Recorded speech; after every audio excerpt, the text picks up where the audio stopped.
so much for joining us on the live. It's always exciting to do it live. As Jem mentioned, I decided to do this course about breaking into music journalism, hence the title. And we're really going to focus this time on how things kind of merge with both music journalism and regular journalism, the differences and stuff like that. So I'm just going to pull up the agenda here. There we go. So I'll do a little intro of myself, and then we've got a lot of, oh, I decided to skip, my bad. We were just talking about how we're not great with PowerPoints. All right. So, so let me go back to the agenda so you guys can actually take a look at that. Hopefully it doesn't move on me again. So just to go into my introduction a little bit. Let's make sure it doesn't move on me again. All right, just to tell you guys a little bit about me, I do have a background in music and in writing. So I actually started my musical stuff, I think, about in 4th grade. I do have a niche that I've kind of been focused on my whole life, which is bass music of any kind. Started off as hip hop, indie rock, all that kind of stuff. But I also played classical string bass. And I always tell the story of like when I saw the big hulking thing with the deep sounds for the first time, I was like, I want that. And my parents just hated me for the next 10 years because I had to carry it everywhere as a 10-year-old. So, but yeah, I've been doing classical music and music theory and everything like that for quite a long time. My uni education is actually in classics, so literature, linguistics, that kind of stuff. So that's a really easy background on those. Starting out as a journalist was an interesting path for me as well. I actually, when I was in uni, I actually took a job as an accountant. And I think this happens to a lot of writers because you're kind of programmed to think that you can't make a living off of it, which, you know, it's not a steady path usually. So that was certainly true. So I took a job in accounting because I was good at math. And then I ended up in accounting and HR for about 12 years. But I was always involved in the music industry at the same time. So, you know, whether it was going to parties, promoting parties, doing my own music, DJing, ran the gauntlet really. And then right around 2011, I just had this idea that like, I'm going to just keep sabotaging my HR jobs because I'm not happy. So I had that thought. I was actually in a steady job at the time, but I said, you know what, let me just start a blog. So that's kind of how I started with that. So this is my first blog. And I started this, I guess this is my last post from 2017. And I don't know how many people are drum and bass or rave music focused, but we did kind of a little bit of an epitaph on Marcus Intellects when he passed. But yeah, it was really kind of a basic blog. And it was really, I just felt, you know, I know music, I know writing, let's put it together. I have a lot of contacts in the industry. It seemed like an easy way to get writing out there.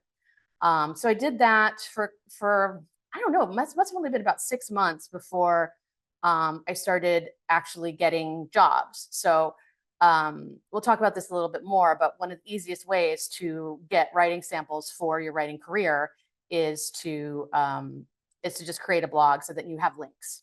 And you don't have to tell them that it's yours and that nobody else is helping you.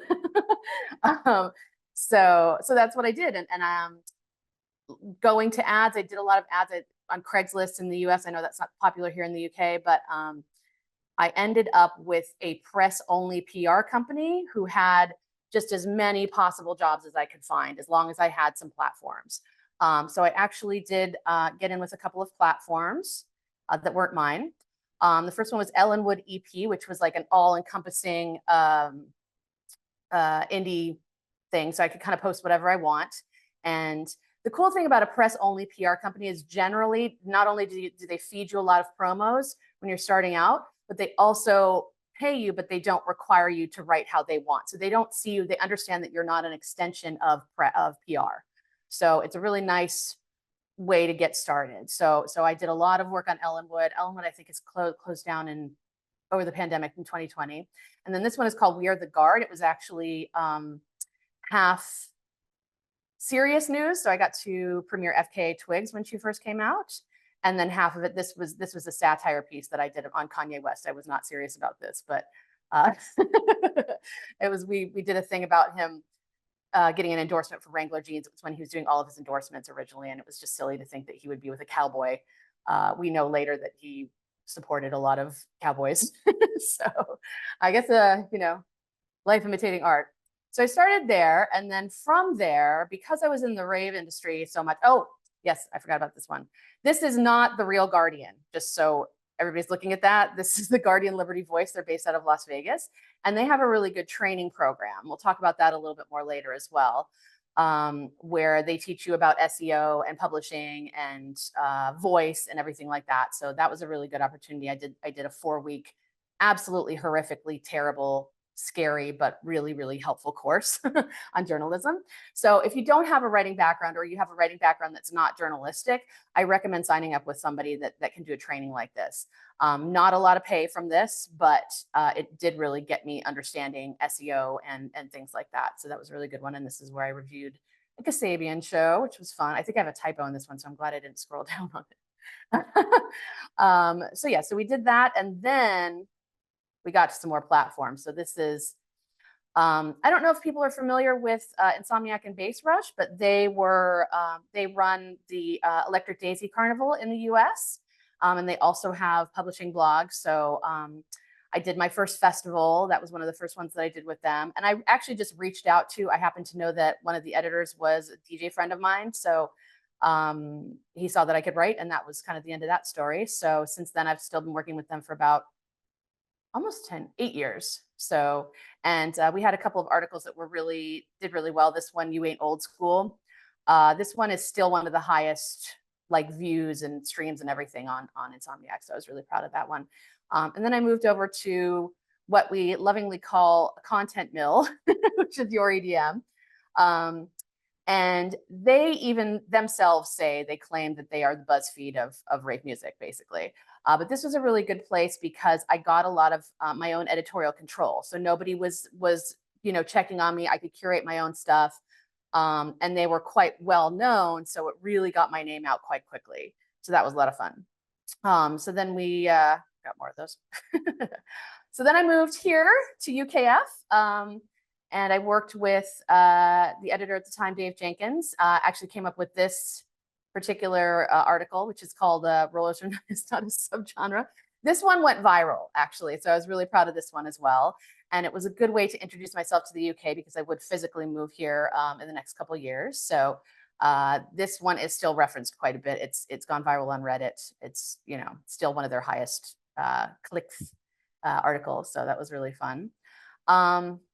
And so then I moved to DJ Mag. This is where I started to get into kind of the bigger promotions and stuff like that. So I actually landed a column with DJ Mag North America. That is my first printed cover on sitting on my bed. And that was a lot of fun. And so we did columns mostly for bass music, and I did a couple features as well. So then, as I mentioned, I moved to the UK in 2019, and right before the pandemic hit, I was approached by Knowledge Mag, and we actually put together a book, their 25th anniversary book. Again, I don't know how many people are into rave culture. I'm just kind of speaking to the void. But yeah, this is some of the stuff that we did. And I actually got to do my first panel where we did women in rave music, and specifically drum and bass. That's my little blurry face there, moderating the panel, and everybody looking really thrilled. Actually, was a really good panel, and we actually created the interview out of this panel. So this is all based on the panel. So that was a lot of fun. So, and it was really, really cool to be in hardcover. I'm very grateful to Knowledge Mag. So then the pandemic hit and Brexit. I was actually living in the UK at the time, and they removed my category of visa. So I actually had to move to the Czech Republic very quickly. And then I started working with DJ Mag UK at the time, as well as Mix Mag. So these are all kind of pandemic related, especially this one, which is, we had a festival in the Czech Republic despite being in the middle of the pandemic. So learned a lot through that process. A lot of the entertainment industry and the music industry was struggling, and it was very hard for anybody to get jobs with writing, but it's slowly coming back. I still do work with DJ Mag, and we'll talk a little bit more on how to get in with larger publishers. So let's see, is that it? Ah, yes. Present time. As I mentioned, I'm still working with DJ Mag, UKF a little bit, and URADM, but I also just started a new company. It's actually, it was inspired by the pandemic, because what I saw was a lot of artists and a lot of journalists and everybody else trying to help and keep the public entertained while we were all going through this, but nobody was really taking care of the music and artists themselves. You know what I mean? So they're doing a lot of free content, but they were losing their shirts. And, you know, half my friends in the industry went to therapy seriously. And you know, a lot of them lost their companies and stuff. So coming back with this and working on people with their mental health and wellness kind of before we hit the stage of sectioning or NHS or anything scary. And we just launched a clothing line last year. I'm going to try to play this without the audio because it's very loud. There we go. Aha, did it. So that's our clothing line. I'm wearing it too. And so our clothing line they're all designed by the artists. So this one is actually designed by Maztec, who is a drum and bass artist and also a tattoo artist in the Netherlands. And we have another one that was, they're the main artist for one of the labels in drum and bass. So that's what I've been doing now. So I'm sure that was more than enough intro time. So, but if anybody has any questions or wants to follow me, yeah, I'll be around. That's my handle there. Okay, so let's go into next slide, hopefully. Okay, we did it. So I'm not trusting these slides, man. All right, so I decided to start with finding your voice. And before we go into this too much, can I just see in the chat like some waves from people who are just starting out, just coming from school, all that kind of stuff? You have a lot of people that way? Yeah, good, good. And anybody who's already in the industry, but hasn't necessarily broken into music yet, but wants to. Anybody already in the music industry and just wants to pick my brain and see if I have any new ideas? I'm going to guess from looking at those clapping reactions, I think you've got about 50% people starting out. And I think okay, like that's what I expected, honestly. And like 50% a mush of everything else. I was trying to look live as the reactions came back in, but that's my quick fire math. Thank you. I can see a few of them up here on my display, but thank you for letting me know. Well, great. So I decided, because I thought that there might be a decent amount of people who are, you know, just starting out. I think a lot of people get really caught up in, you know, how to find your voice. What are we going to read from and stuff like that. And a lot of people worried, especially about getting into music journalism, because they feel like they don't have the technical knowledge. And I mentioned, you know, what my education and background is, pretty much just to tell you that you don't need any of that. If you feel like you're good with words and you love music, that's really all you need. A little bit of training, like I said, you can do a 2-week crash course or just ask some friends or anything like that will work. But I decided to do a little bit of stuff about finding your voice, because I think it is important. First of all, the first thing I'll say is definitely just write in the way that you want to write. Whatever you feel comfortable, whatever you're passionate about, that's going to be the most important thing. That said, if you're really passionate about this first point here, technical music theory, that does take some learning, and that takes some research, and that takes some asking questions and stuff like that. But it's totally doable, you know. And there's a lot of courses and stuff online, especially about music theory right now. And you can get them at smaller colleges, vocational colleges, anything like that. Writing technical, you do have to be very careful, and we'll talk about format a little bit more later. With the music industry specifically, it depends on what genre you're in as well. Like in drum and bass, everybody's a tech head and everybody's always arguing about it. And metal, you'll find that in metal a lot, as well as classical.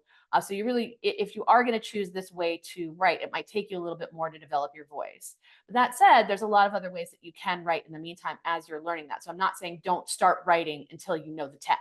You know what I mean? So the next thing is you can write from your emotions, how the music makes you feel, what kind of thoughts are going through your head. Did you get goosebumps? You know, if it's a really heavy track, did you notice you were clenching your jaw, nodding your head? You know, things like that will make it really helpful. It's also really good if you're doing interviews, to appeal to the artist that you're talking to, or the label that you're talking to, from the emotions, because then they will connect with you and they'll feel that you really get it. So that's a really good one. Yeah, we'll go into that in a second. Storytelling, a lot of songs and especially albums are coming back in a big way right now that are concept albums, and they are meant to tell a story. And so if what you're working with has lyrics, you can really go into the story of it. If it doesn't have lyrics, you can find the story a little bit sometimes. Sometimes with the track names, I do a lot of experimental stuff where it's like a soundscape, and so you can kind of follow the story. And again, when you sit down and interview some of these artists, you might be able to get a lot more out of them if you kind of say, well, this is what I thought of the story, and they can actually tell you what the story was, and then it's really easy to write because then they'll just tell you. So that's a good one. Sound,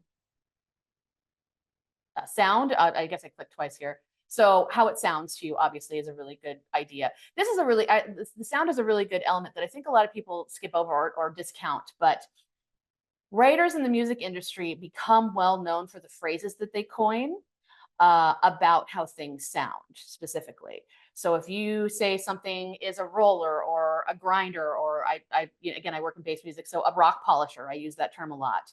Or, you come up with some sort of marriage of two different types of sound, something I always like to talk about. And we just saw the slide where I did a whole piece on neurofunk specifically within drum and bass. And the term neurofunk was actually coined by a journalist, and it was meant originally to be derogatory. So it was kind of the new form of dark step at the time, and it was meant to be like, what are you doing? It's like funk that messes with your mind, you know what I mean? But it turned into this whole thing, and now like the inventors of neurofunk are still around, and everybody uses that, and it's a very well-defined genre. So you can actually create a legacy out of pinpointing the sound of something. So I skipped ahead a little bit here with all of the above. You can mix and match any of these. If I'm writing a longer piece, I will usually throw in some technical, I'll throw in some emotional, some storytelling, whatever works for that particular piece. And again, when you're interviewing, thinking of these 4 points is really important as you're talking to someone, because maybe somebody doesn't want to talk about the emotional end of things and they just want to talk about the gear they use or something like that. So switching back and forth. And that's actually how you can learn sometimes about technical and music theory, is asking questions of your interviewees, because some of them will just want to go on and on and on and on and on. We've got vintage TVs here on the image, but a lot of artists and producers are really into not TVs, but vintage speakers, vintage programmers, Moog, all that kind of stuff. So once you just ask them what they use, you might learn a lot more than you think. But yeah, you kind of tailor it also to the type of music that it is. If it's very technical, yeah, maybe go technical. If it's very emotional, it makes you feel something, go with that. But again, it's all about how you want to sound. So we've got another point. So play to your strengths, as I was just mentioning, all about how you want to sound and what you feel comfortable writing, because you don't want to overextend yourself and make it seem like you're trying to fit in a bunch of tech words if you're not, feeling that, or if you don't think your audience feels that. So again, I'm in a genre that everybody cares so much about tech all the time. So I really use that heavily. But maybe if you're in indie rock or pop or something like that, it's not so important. Or it is, it's up to you. So, music theory, put in those details. We just kind of went through this. I should have done this earlier. All these bullet points are what I just said. Yeah. So voice and music journalism. I wanted to talk about this in terms of style. So voice and music journalism can often be quite a bit less formal than your average journalism, like reporting on hard news or something like that. I use curse words all the time. A lot of people do. You can use a lot of comedic, you take a lot of comedic license, again, a lot of emotional license. You can use feeling words. But generally, most publications will follow AP or AMA or sometimes MLA, and most of them have their own style guide, which can be really painful to read a million style guides when you're first signing on with publications. But we'll get to that in a second. First person, you do want to be careful with it, as my little point says here. It's specifically for, I think, more blog style publications. So if you try to use first person, if you're talking to Rolling Stone or DJ Mag or BBC Music or anything like that, they're going to chuck you right out. They're not going to be happy with that unless you give a really good reason why you're using first person. So if it's your own blog, I think my own blog, I use first person every once in a while. And sometimes it can be hard because you'll get kind of to the end, you're summarizing something and suddenly you find that you want to use first or second person, like you need to go pick up this album today. Try to figure out another way to not use the first person. It's much more effective generally. So you want to be careful. If you really love writing in first person, absolutely go ahead. But it's still pretty much industry standard not to, even in the less formal setting of music. So yes, the style guide jungle. So yes, that we get to that. As I mentioned, every publication usually has an extensive style guide, and it is important to look through it, especially when it comes to things like interviews, because some publications will be very happy to do just a quick Q&A where it's question answer. Other ones will want you to do what's called a write through, where you have to fold the interview into a story and do quotes and stuff like that. A lot of them also kind of want certain things highlighted, certain terms they want to use instead of other terms. Again, with my industry, it's some people want to use drum and then the cymbal and bass, and some of them want to use drum and apostrophe bass. So you want to know those things before you're going in, and you can always ask questions, but it will feel when you're first trying to get into different publications that you're reading about a million style guides, and you're probably not wrong. And just know that we've all gone through it, probably including people who are not in music journalism. I'm sure Jem can attest to that. But I like to point that out because if you feel like you're going in green and you don't know what kind of style, a lot of times if you're, with your first publication, if you read the style guide, you'll have a lot of answers and they'll help you along the way as well. So, all right, what's the next one? Oh, what publications are looking for? I have the thing covering my word here. So good composition. So what I always like to say in this point is that good publications are not necessarily looking for a specific thing in terms of style. So like I said, they don't care if you're really technical or emotional, or you can't cover certain things. You don't know a lot about, Moog synthesizers or whatever I just mentioned, but they do really look for good composition. Even if you're not great with your grammar and spelling, sometimes that's okay. It's more about how you put a sentence and a paragraph and a point together. So those are the things that if you're still working on your writing and how to present your writing, that's a good place to start with publications. Because really, if your composition looks clunky or you're jumping points all over the place, that's something I see when I help people edit their submissions. Good composition is really important. So yes, grabs the reader obviously is another thing. So, but the point of this is that all of these things are not really about any of what we just talked about. These are things for you to create your own voice and kind of create your own brand and enjoy what you're doing. So these are, not too much editing. What I mean by this is if you hand an editor a piece that has a lot of editing, they're not going to continue to use you because an editor has so many other things to do. It's not just copy editing. So they want to look at somebody that's pret-a-porter, that's ready to go, maybe just has a couple of typos that you missed or something like that, but generally the composition is okay, and the wording is okay. They might want to set a specific tone. When I work with UKF, I'm kind of more formal, and they want it to be kind of more like laddish. So I had to adjust to that. But in general, that's really what they're looking for. It's like, don't make me work for it. Just give me the story. So that's finding your voice. There's a lot of stuff to think about, but it's really just, writing what you enjoy. Let's see if we can get to the next slide with no complications this time.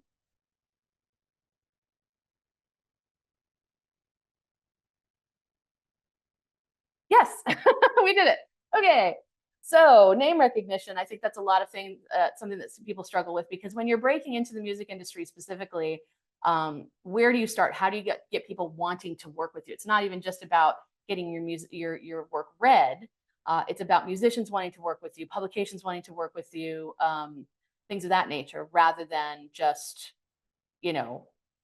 getting your name out there. And I mean, you can write a blog all you want all day and try to do Google AdSense, but it's a really, really difficult path. So if you want people to see your work and want to recognize you and want to work with you and send you promos, these are some tips. So the first word, I put the E word, getting exposure, because a lot of people nowadays think, well, working for exposure is undermining yourself and you shouldn't do that. But at the very beginning, you're going to need to do a little bit of it probably. So As I mentioned earlier, starting a blog is really good. It's totally free. My favorite free blog site right now is probably Wix, just because it's very intuitive and easy, and you don't have to do a lot of website setup to get going. And it also works with most social media formats. And with that one, it's nice because you can write whatever you want. You can write however you want, and you can start really building that. Here, I did a bunch of reviews. Can you send me your music so I can do some more, or things like that. So, and we'll get into talking to artists pretty soon here. So, offer to work for free. I know it's really, really, really not fun right now, because again, everybody's struggling with the economy and everything as it is. I always say, when you're first starting out, it's always good to have another source of income. But what I mean by offer to work for free is you can go to publications and talk to them about, can I just curate some pieces for free? And then, you first of all, you get your name out there and you have something, behind your name.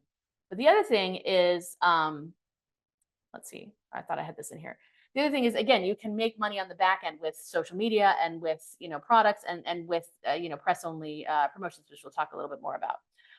So there's also getting in with alternative publications. As I said, my first publication those two were very indie, but they were quite easy to work with, and they let me curate kind of what I wanted.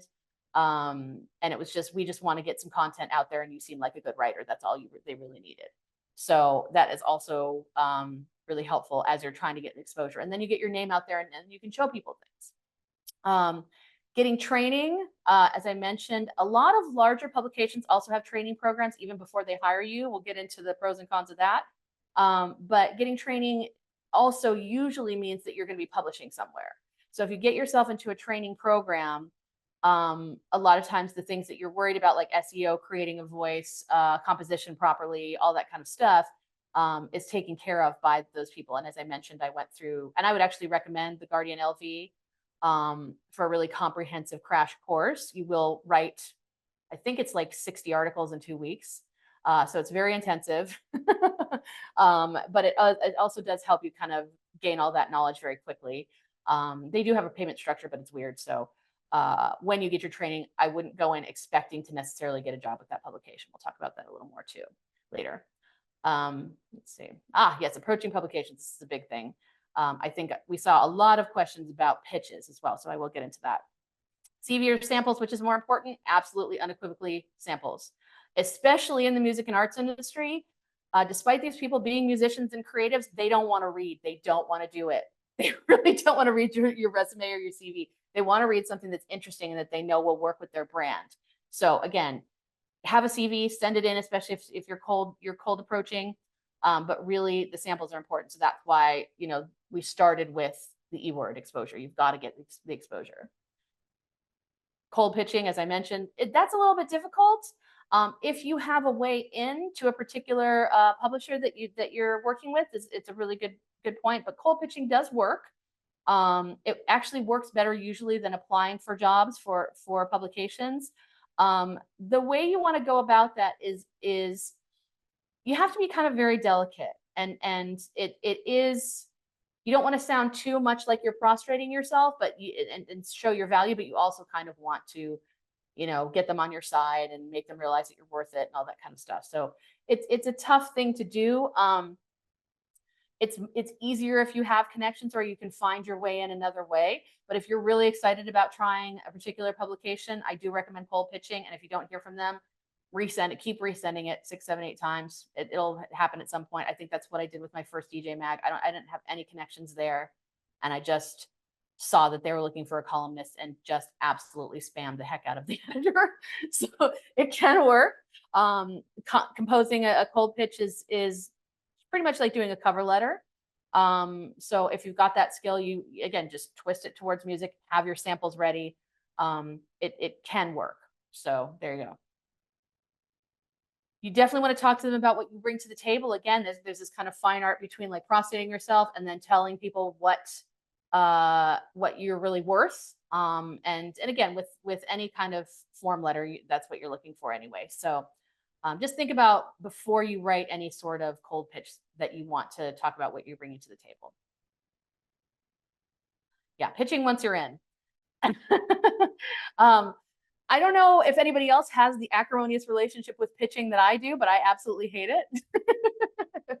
So I just I literally like will just turn my head and write and until it's done and then edit it really quickly. In terms of pitches, especially once you're in with a larger magazine, whether it's freelance or not, the pitches have to be done so quickly. So don't worry about how perfect it looks. Think of it as a rough draft of a pitch, and you can just throw it in. Once you're in there with people, like as long as you get to your point quickly, that's all they want from you. Editors are extremely busy, and it doesn't matter if you have a typo even, or if you don't, you just want to communicate the point very quickly and succinctly and well. So that's what I mean by that. But you do have to do them. It's a necessary evil of the industry. So that's why I actually had to remind myself as I was writing this, because I didn't want to do anything about pitches because I don't like them. So it's okay to not like pitches, but you do have to do them. Let's see. Yes, the squeaky wheel theory. I just mentioned that. Spamming the editors as much as you can. And the more experience that you get, again, you can resend the letter that you originally said and say, hey, this is all the other stuff that I've done since then. See how great I am. You know what I mean? And just really quickly wondered what you thought about this, wondered what you thought about this. It's tiring, but the squeaky wheel obviously gets the oil. So the more you can do it, the better. The other thing is developing relationships with publications. The more that you can kind of talk to them, and it's a little bit of schmoozing outside of just an email format. I do remember the editor, or the deputy editor of DJ Mag. He was pretty good about answering my pitches, but once we met in person, he's like, now that I have a face to the name, I'll be taking your pitches more seriously. Sometimes that's all it takes. So getting in front of them, also very important, especially in the music industry. Getting out there, showing people you're in the scene, all that stuff is really important. So yeah, get to know who you're pitching to. I said that before I clicked it. Getting in good with the industry. This is a big thing, and I think it's the thing that people are most scared of quite often. So get to know PR people. I talked about press only PR, but anybody in PR that you can get to. When I started with Your EDM, I was handed a bunch of PR people, so that was really helpful. But really, you can just honestly search on most label sites, and also on a lot of like PR websites. They will have PR contact information and stuff like that. And you can just send them. Start off with, can I be on your promo list? I just need promos I have a blog. I just need promos in order to talk about the promos. And they will love it because it's free press. They don't have to do anything. Press only PR, as I mentioned, it's a bit of a different animal. What I mean by press only is they don't do anything else. They don't promote the artists' shows. They don't promote tours. They don't do anything else. They just do press. That's it. So it's really helpful because they also have a list usually of press vehicles that you can actually talk to. And then, like I said, they also usually pay you. The better you can get in with a publication that may be free, you're not getting paid by the publication, you can still work with press only PR. Non-press PR or PR that does other things other than press, be very careful, because those particular people, this is a really important point, those particular PR people, they're great, they will help you out. But in terms of being able to manage expectations, they are tougher because they do see press as an extension of PR.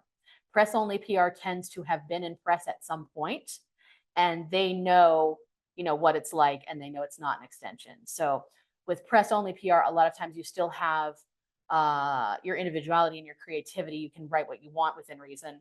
And with regular PR, a lot of times they will try to ask you, if they're paying you, they'll try to ask you to change things, or change your content or your opinion and stuff like that, and then you don't have your voice as much. If you're willing to do that, that's fine. It's definitely part of the industry nowadays.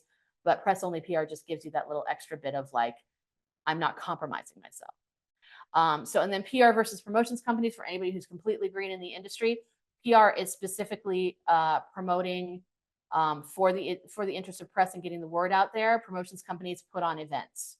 And so a promotion company may actually have a PR person, but they're not the same thing. So if you happen to find a promotions company that you would like to pitch to for an article, to ask them for promo or for information, usually they're going to scratch their head and look really confused. So just make sure that it's PR, not promotions. That's just, again, for the newbies.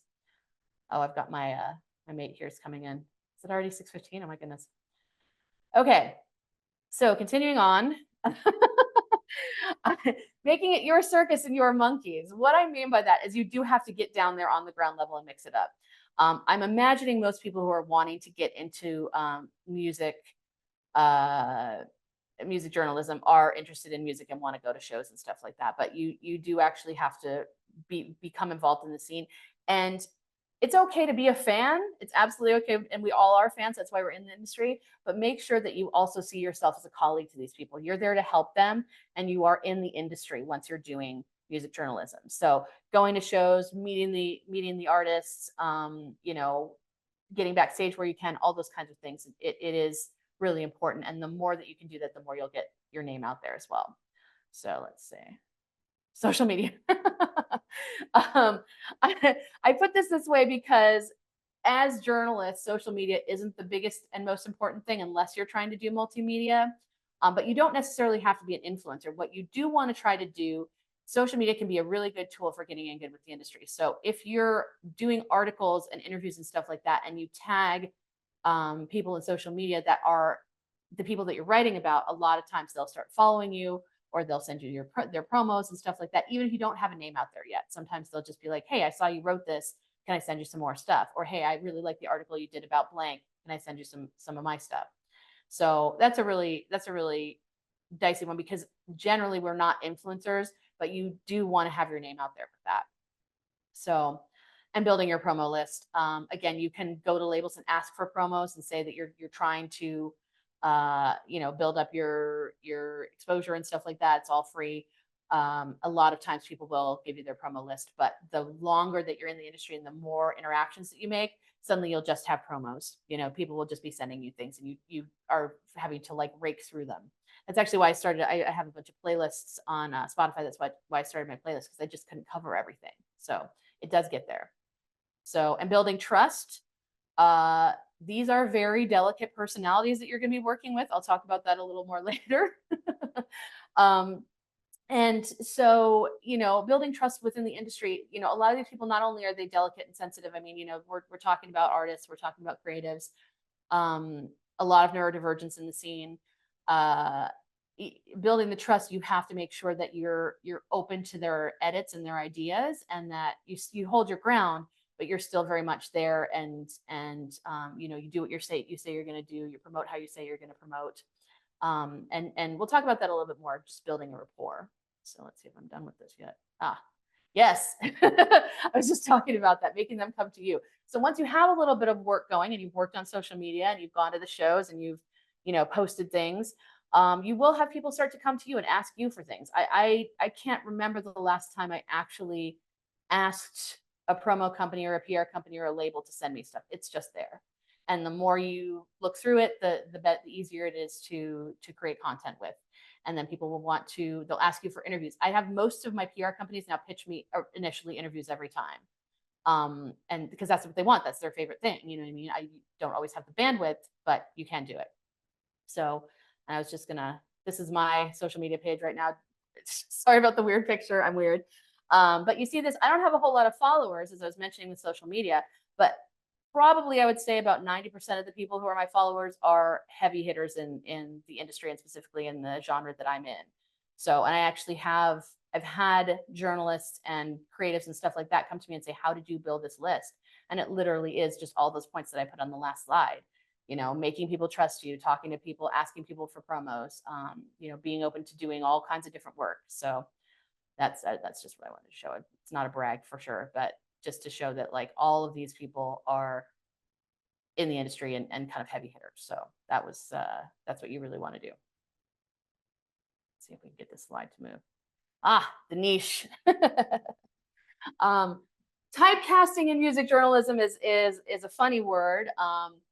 A lot of times people just want to write about the music that they love, but especially starting off, for those of you starting off, I can tell you it might not be that simple, and you might find that you actually don't want it when you start getting into it. So let me show you what I mean.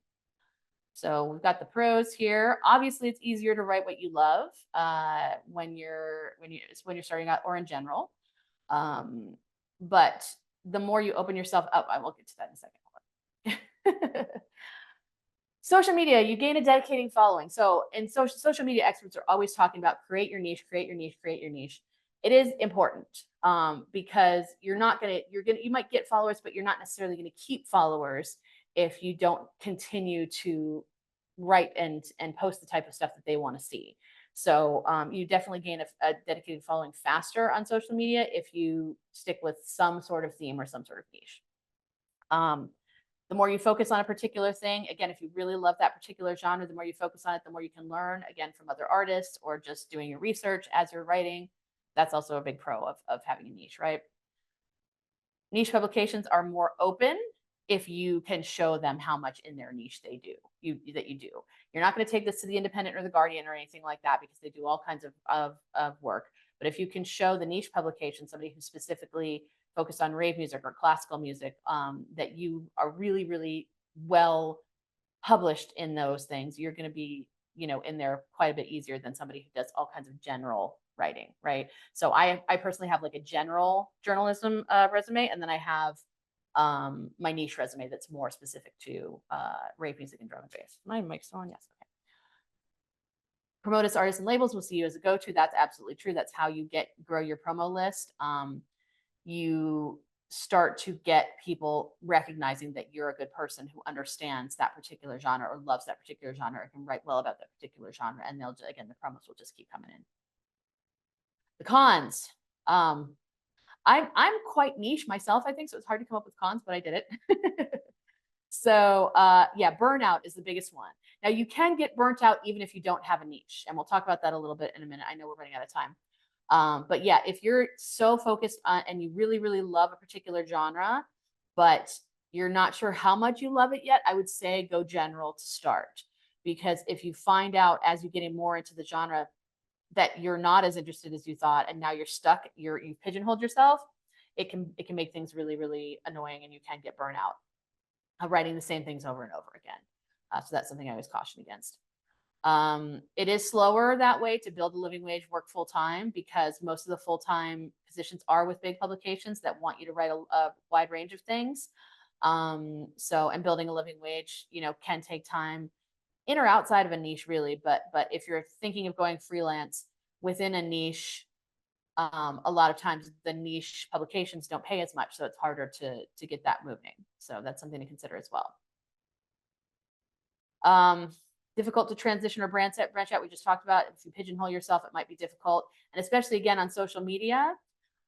If you really focus on that one niche and then you decide to post something different, put a disclaimer, or you're going to get all kinds of comments that are just like, well, why are you posting this? This is not your brand or whatever. You know what I mean? Like I'll post the odd, indie rock thing that I think is related. And I always put a disclaimer. And now for something completely different, just quoting Monty Python, or something like that, just so they know and they don't waste their time looking at it. But yeah, you might find that you don't have as much social media engagement if you start off as a niche and that's how you grew your following and then you switch to something different. So I think that's true for anybody. YouTubers talk about that all the time.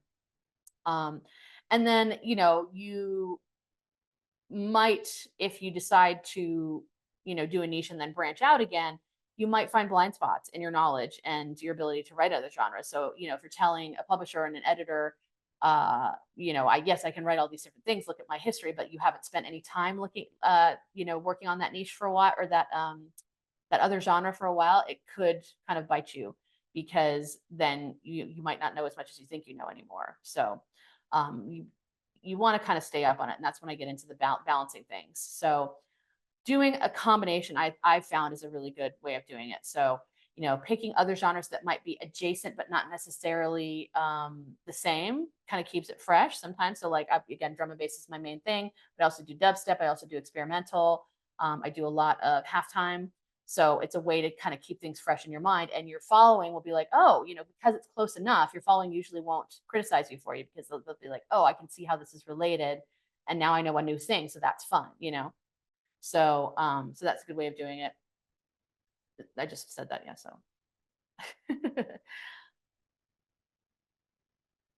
Right. So if you balance that, you can build your brand while still being a good full-time candidate for larger publications. That's a self-explanatory, right? If you do a little bit of both, if you're able to do the odd, classical piece or something experimental or something like that outside of your comfort zone, it shows that you would be able to work really well in a fast-paced full-time environment where you're writing all the time. So that's that. We're getting to the end here, I promise.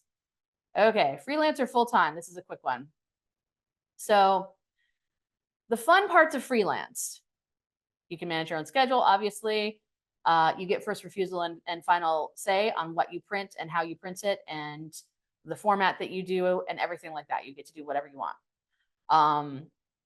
Usually you have full editorial control on your own work. I have had some freelance jobs where the editor really wanted a certain style and we had to go back and forth a million times and I still had to pitch a ton. The larger publications, even if you're freelance, you usually have to pitch a lot. Whereas, the smaller publications, you can usually curate your own stuff. So that's the difference. Unlimited opportunities, whatever you decide to go for, you can probably, find a way to get it, whether it's, a bigger company or a smaller thing, or I want to review this person, or I want to go backstage with this band, you can usually find a way. It does take a little bit of time, but it's there. The funky bits of it, it's hard to stay motivated. There's constant work. You're never really off. You never really get to take a vacation. I think when I first started as a freelancer, I didn't take a holiday 4 or 5 years, maybe at all, like nothing. I started traveling a little bit more, but it was always still partially work. So, and you're always working on vacation. So think about that, especially when you're building your brand. There's a lot of not being able to do a whole lot other than work. You have to split your focus with brand building and hustling and everything else. Emailing different people, staying on top of your schedule, all that stuff just falls on you until you get to the place where you can have your own employees. And, I've been doing this for 13 years and any day now. So it doesn't happen really quick. So that's something. If you just want to write and you just want to focus on the music, freelance can be a little funky that way. There's a lot of competition. You do have to keep an eye on people. And the competition is not necessarily, I don't mean to say that people are out for blood or they're going to steal your ideas or anything like that. That does happen sometimes, but it's more likely that artists and PR people may play different journalists off of each other. So there's been a couple of times where like the PR person wanted something covered by more than one journalist. So they asked two of us. And, I would start writing the article and then I'd see basically my premiere or my something else pop up on Facebook or Instagram. And I'm like, I tell people initially I don't do doubles, but they always try to sneak it in. So that's where competition might be. The fun things of full-time, obviously you have consistency and structure. So if you're looking for that, obviously it's easier that way. You get to focus on the writing. Again, you don't have to do a whole lot of curation and, splitting your focus and creating your Instagram unless you want to. You get help with copy editing and SEO. You don't have to do it all yourself. So that can be really helpful. You don't have to learn as much with that. As I mentioned, a lot of large publications do require you to learn that, but at the end of the day, you still will have help. Backing of a larger brand. So again, you don't necessarily have to curate your brand and spend all your time on this focusing. It will help you just, again, be able to focus on the writing. The funky parts. This might be a positive for some people, but I don't find 9 to 5 plus all that positive. By plus, I mean that once you're done with your writing day, you may have to do events. You may have to, help with catering at an event that your magazine is doing or something like that. So again, you're always on in a different way than freelance in terms that freelance, you go to events and stuff like that, but it's what you want to do. This is maybe what you have to do as part of your job. So that's the difference. Very little editorial control. What they say goes, and you have to write so fast that you don't even have time really to pick a voice sometimes. So that's another thing to think about. And you may be forced into a niche, or you may be forced to cover things you don't like. I talked about burnout on the last slide. When I was covering everything for a while, I had one press only PR that would send me just so much folk music that I eventually had to tell them I can't do any more folk. I was dying. So if you're in a full-time 9 to 5 or you're under contract with publication, you don't have any say in that. If you have a million folk things to do in one day or something that you don't like, you're going to have to do it. And you also may be forced into a niche. They may say, well, you're really good with this particular genre, so you're doing it forever, whether you like it or not. So those are things to think about too with full-time. Slowly. Okay. All right. Landing the bigs. Talked a little bit about this all the way already, but so wage to work ratio with the larger publications. A lot of publications, even though they're big names and you would think that they pay quite a bit, Some of them don't. I'm very lucky with both DJ Mag and Mix Mag that they have really good wages. But something like Vice, I know that they pay below, they used to pay below minimum wage to most people in Europe and the UK. In the US, they had to pay minimum wage, but for a staff writer, that's a lot. And then your production, your productivity goals are huge. So a lot of times it can feel not worth it. So that's something to think about. When I'm talking about landing the bigs, what I'm talking about is once you've landed a large publication, because really a large publisher is just about, you know, getting your foot in the door with all the things we talked about before, talking to people, finding out what's available, applying for jobs ad nauseum, pitching ad nauseum. Once you've got it, these are the things you need to watch out for. So high production goals, as I mentioned, they're always going to expect the highest quality writing for basically minimum wage. Not always, but quite a few of them. Cold hiring is very difficult, as I mentioned. There's a lot of application competition. If you ever go to LinkedIn and take a look at the Independent or the Guardian, it's within 24 hours you've got 500 applications. Like, it's really hard to set yourself apart with that unless you've got a way in. So it's more about who you know than experience. That's absolutely true. If you know somebody who has a connection, talk to them, be their best friend. But cold applying is really, really difficult. Some publications almost never hire outside. I'm talking about specifically Rolling Stone. They've had the same writers for 50 years, and it's hard to even get freelance with them. So bear that in mind. And when you look at a particular publication's website, check and see what kind of their hiring rate is and what it looks like, because a lot of times it's just, I want to say impossible, but like pretty close. Hiring before hiring. There's a lot of publications that require unpaid internships for up to 2 years. I know that the BBC and the Guardian and Metro have those structures quite often. They've started to phase them out, and there are some direct hire opportunities, but again, you have the competition. So make sure you're aware of that, that when somebody hires you for a staff writer, you may have a boot camp coming that's 6 months long that you weren't planning for. And then, you know, you have those boot camps and then there's no guarantee of a job offer. They hire you for that job, but you have to go through this gauntlet that's longer than the 2 weeks I mentioned, just to be considered. So think about that before you start applying. Let's see. Okay. Finding balance in an unbalanced industry. This is something that you'll find, and again, I think most people get into the music industry because it's romantic and it's quite fascinating, and we want to, you know, go to the shows and talk to the artists and do the parties and stuff like that, but it can get very, I want to use the word toxic. It's not just toxic. It can get tiring. A lot of artists now are choosing to focus on their mental health, and that's a symptom of COVID as well. But you will, you know, have to see some things that you maybe don't want to see and deal with some people that you maybe don't want to deal with. So it's really critical to find a balance and take care of yourself as well. So I just put some points down on this. Obviously, late nights, erratic hours, even if you're working a full time, that could quite often be the case if you're helping with an event or you want to go to an event to cover an artist. You have to be at work at 8 o'clock the next morning, all that stuff. So just make sure you get your hours. Yeah, burnout again. That burnout is not so much writing burnout as it is lifestyle burnout. So again, if you find that you're doing a lot of traveling for your work or going to a lot of events and stuff like that, you will get burnt out, or, you know, really make sure you put a lot of self-care things in place. I'm a yoga instructor. The wellness part of my arts wellness is I'm a yoga instructor and a therapist as well. So I do a lot of meditation. I meditate twice a day. I do, you know, tuning forks and all kinds of different woo-woo stuff to keep myself centered. And even sometimes then there's burnout. So beware of burnout and make sure that you put some things in place that help you feel like you're still taking care of yourself. Managing a sleep schedule, same thing. Sleep is part of the burnout. It is tough because a lot of times, again, you'll be at an event until 3 a.m. and then you have to get up and go to work. You can choose not to do those types of roles in the industry, but if that's something that you want to do and you want to be in those places, again, you have to make sure you really take care of yourself, take time for yourself, and create those expectations.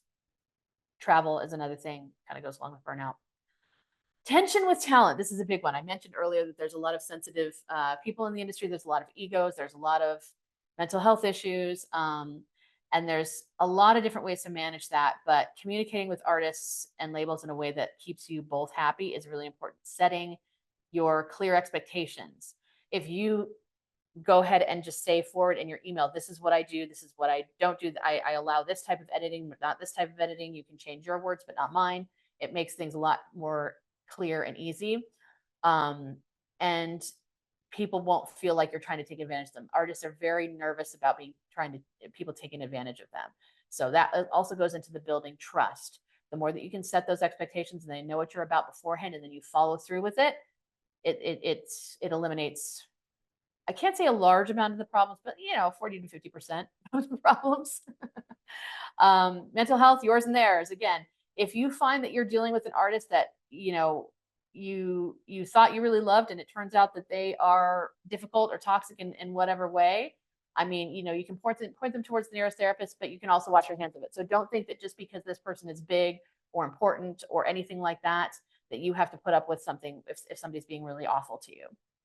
We have a lot of that in the industry. I can't even sugarcoat it. You're going to come up with against difficult personalities. The artists, as well as people in the industry, PR, artist managers, all kinds of stuff like that. I have an artist manager who's going to share my Q&A in a minute. She can tell you a little more about that. But and you can also, if you are good at working with the artist, a lot of times you can kind of get them towards behaving a little more healthily with you. And it just takes time. It takes kind of learning the ropes. And again, it takes prioritizing your expectations, your mental health, all that kind of stuff. And how to say no, as I just mentioned, because even after you set those expectations, it's not a catch-all. It's not a fail-safe. It works, it helps, but a lot of times people won't read those expectations. You can refer back to them earlier or later when they come up with something, and if they expect something from you. But it's really just a question of, okay, this is what I said. I'm not going any further than that, and make sure that the person really understands why. And so you won't win every battle. Somebody might come away from it disliking you or being annoyed, but generally it's important to maintain your boundaries, setting and maintaining your boundaries, even if it's how to say no, which a lot of times it just comes down to, no, I'm worth more than this. Bugger off, So there you go. All right, into the future. So a lot of people are worried about a number of things that are happening, and especially in the technology with journalism. If it's going to be a dead art shortly, I don't really think so. And this is kind of what I'm predicting for music journalism. The role of social media is going to be bigger. And I think we can branch out. Those of us who are feeling creative and want to branch out into multimedia within the structure of being a music journalist, I think there's a lot of opportunities there. There's there's TikTok, there's reels and YouTube and all kinds of different other things. So I don't think we should be scared of that. If you really just want to focus on the writing and that's what you love, it might be tricky, but I think that social media is a way actually forward to getting you those writing gigs. So I would say, don't put all your effort into it, but don't neglect social media, because I think that's going to be important. Brand building. I have another point about this. Yes, fear and loathing in the digital age. There are no more beat writers really anymore, especially in journalism. So we are not going to be under any illusions that Almost Famous is ever going to happen again, or that nobody's on Hunter S. Thompson or David Frick anymore. Those are all Rolling Stone writers anyway. So, or you said forget Rolling Stone. But yeah, it's we are having to build our brand a little bit more. It's not just going to be, hey, I'm going to the editor with a scoop and I've got the little press thing in my hat, and I just get to write whatever I want and I don't have to focus on anything else. Even when you're in a full time with a large publication, there's going to be some brand building. And again, I think it's more going to be individualistic, and you're not necessarily going to get the press trips that you want covered by the label or anything like that. It's more you kind of have to make your own fun and also make your own kind of brand. So let's see. Tricks of technology. That's an old saying within drum and bass. I don't know who's here in drum and bass, but I hope Alicia's laughing. AI, friend or foe. I genuinely believe that eventually AI is going to be a really good tool in music journalism. If you ask me how, I can't answer that question. I do have some friends that use AI to help them generate questions for interviews and also to transcribe. But so far the technology is clunky enough that I haven't wanted to try it, because apparently, you can transcribe and dictate interviews, say, through AI, but you still have to go back and edit it, and it takes just as much time as it would if you transcribed yourself. But I do think there will be a way. I don't think that AI is going to replace the human journalist. I think there will be a way for us to, merge technology and humanity for journalism, especially things like interview. You're not going to get a grumpy artist to talk to a robot. It's just not going to happen. So I think that if you're worried about AI and that journalism, why would you pay for a journalist when you can get AI for free or for a subscription cost? I don't think it's a worry. Job stability in the digital music world, that one is tricky, and I think it does take a decent amount of stick-to-itiveness of, no matter what happens, even if it gets tough here and there, you're still going to be able to focus and go forward. It really comes from, okay, how much do I love writing? How much do I love music? You can find a way, but the stability really comes from your own personal understanding of it. And the digital music world is no exception.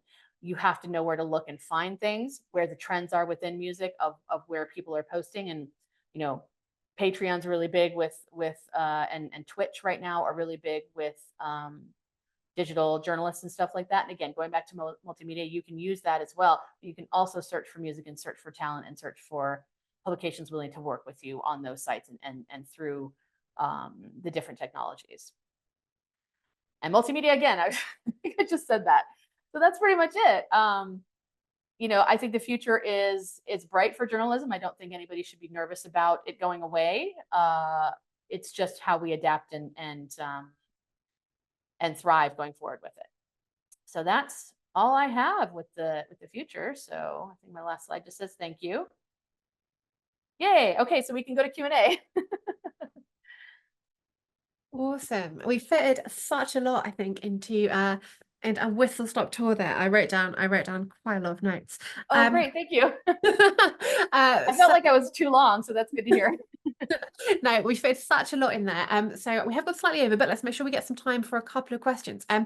I was going to hand over to you to speak to Alicia first, actually, in case you're the expert here. So what questions do you think would be best directed in that direction? To Alicia? Hi, I'm here. I'm trying to. Hi. Oh, you're unmuted. Thank you. Hi, everybody. Just a second. I'm trying to view myself. 1 second. Sorry. You don't Hi. have to. Hi. There you Hello. are. Yeah, so as I mentioned, Alicia Bauer she runs SB Agency, which is an artist management agency. She's also a veteran DJ and producer, going under the name Alley Cat. And she also is involved with the Dark Matter label, which is Spy's label in the drum and bass world.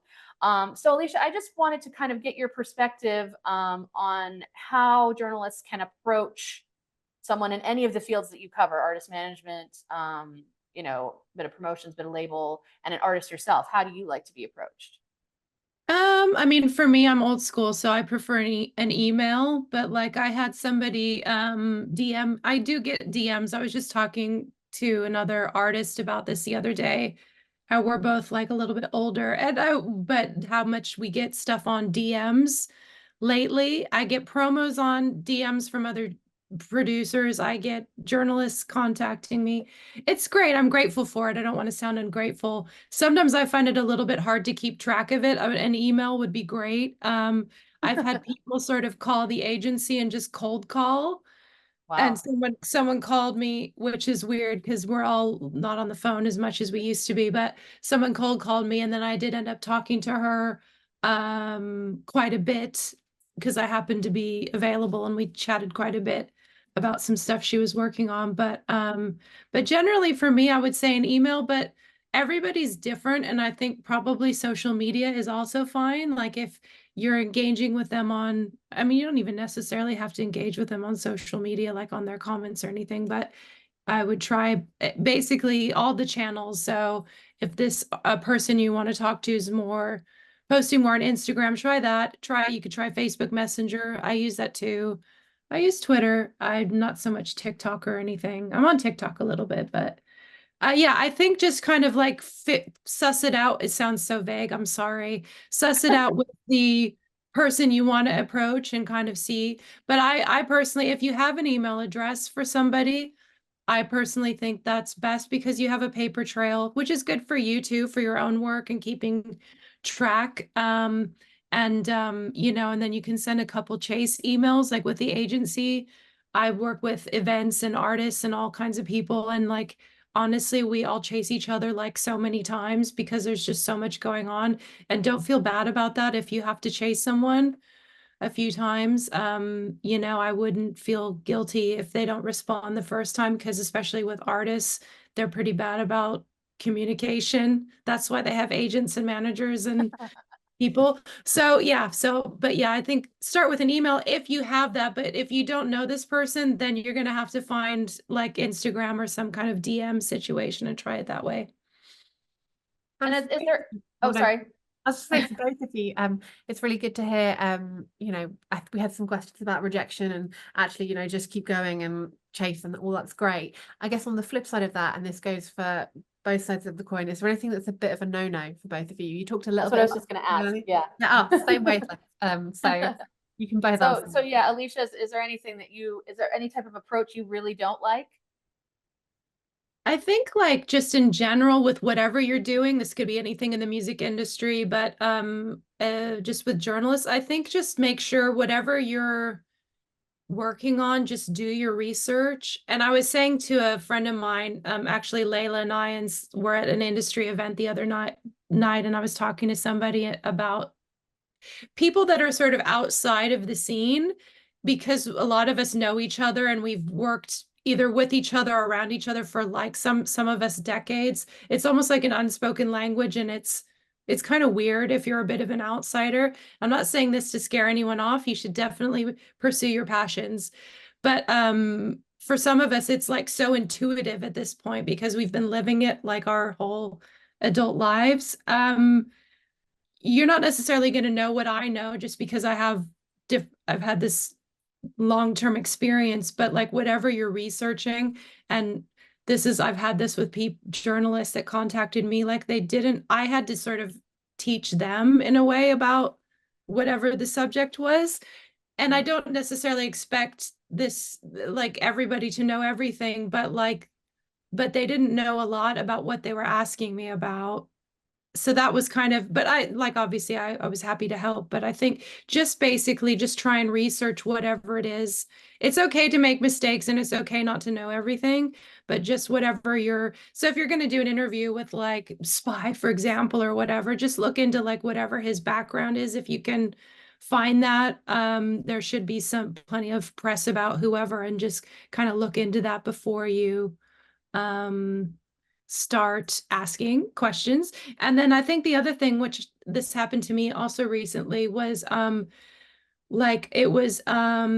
again, it's not a terrible thing, but it was like for a podcast, but I was supposed to record everything myself without like any exchange with someone.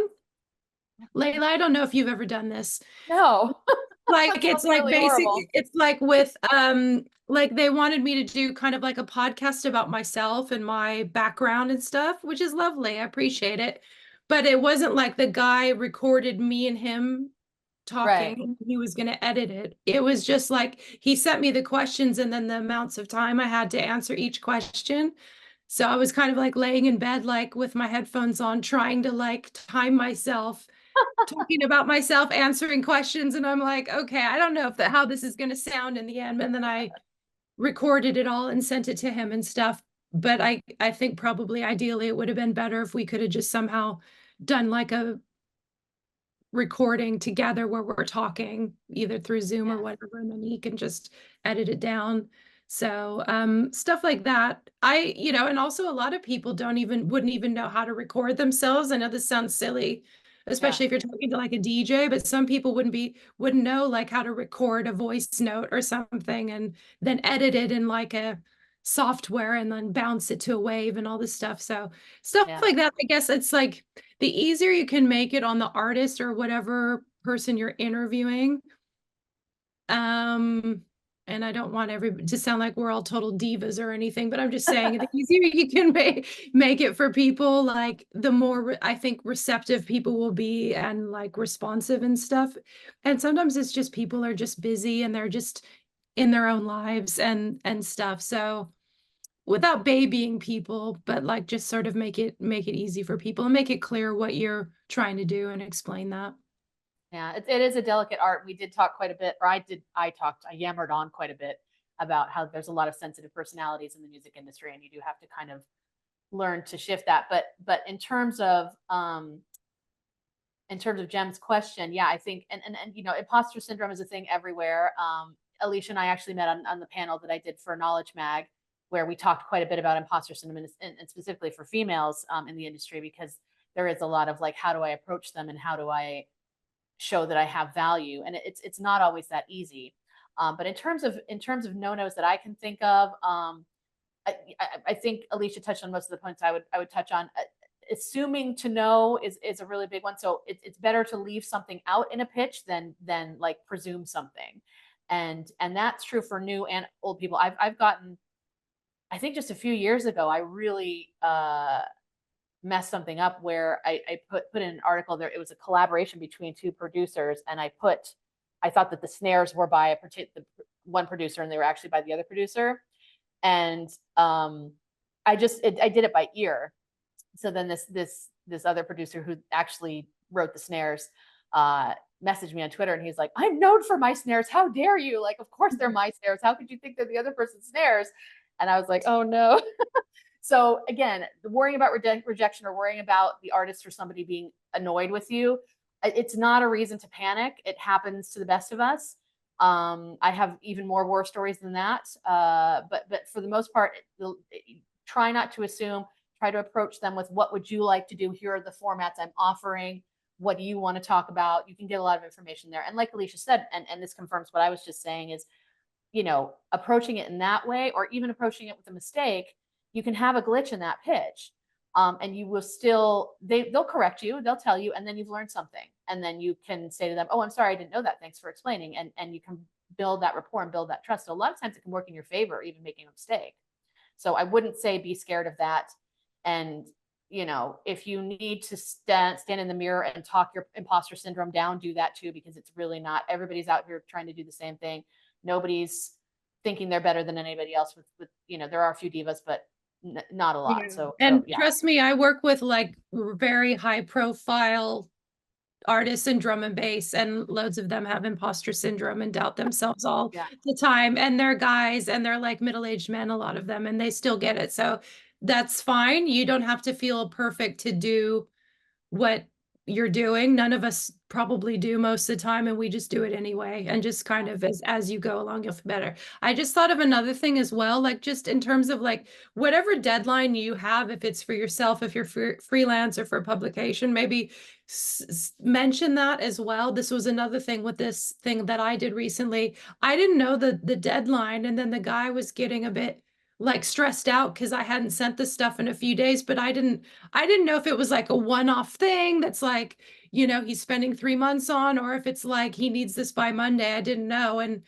then when he kind of explained to me after like a few exchanges, like, "Oh, I actually need to do it this weekend," I was like, "Oh, okay. Well, I didn't realize." So here you go, you know, and I kind of put some fire under me as well. But just, I'd say it's always good to just tell people what your targeted deadline is, or even with music industry people, maybe push it forward a couple days, and then, you know, you have like a window of like 72 hours to chase them again or something if you have to, because like the people, I think in general, work really well with like some sort of limits on it of like, okay, I know what I'm dealing with here, and then we'll probably act a little bit quicker. So Absolutely. Yeah, that's a good point. Setting expectations, that's part of that too. I think journalists always work to a deadline as well. So it's a little strange to not put it in the pitch. Probably have to, as I say, we're probably going to have to wrap up pretty quickly now. Okay. We've gone a little bit over. But can I maybe get you both just to give me your final, I guess, quick fire overarching piece of advice? I don't know who wants to go first. You've got 30 seconds each. Alicia? Just if this is your passion, by all means, please go for it, because I know for me and probably for Layla, we started out doing music stuff as a hobby or as a fan, and we're still doing it. So just if you're passionate about whatever it is, please don't stop, and just you're going to have ups and downs, and that's fine. And just really pursue it if this is something you're interested in. And you, Yeah, Layla? I would say pretty much the same thing. If this is your passion, you know, that's how I wrapped up the presentation is, you know, you're going to have ups and downs, and job consistency isn't always perfect, but if it's your passion, you'll want to stick to it. And I actually got into this, as I said, as a fan, but also because it's like the only thing I could stick to. So I think that's true for a lot of writers and artists. So if you feel like you're not making moves, don't worry. I think you usually are. So and just lastly, if anybody wants to ask me any other follow-up questions, feel free to hit me up on Instagram. It's Layla Marino, journalist, all one word. I'm happy to help because I know we did go over, and I talked a circle. So No, not at all. I think we've fitted so much in, and we'll send this out so everyone can kind of have a bit of a deep dive back when we do the watch back, and also hopefully we can continue this conversation at a later yes. stage. Well, but thank you both so much. Thank you so much. And have a wonderful rest of your evening, everyone. Thank you. You too. Bye, everyone. Thank you so much for Bye. coming to the live. I appreciate it.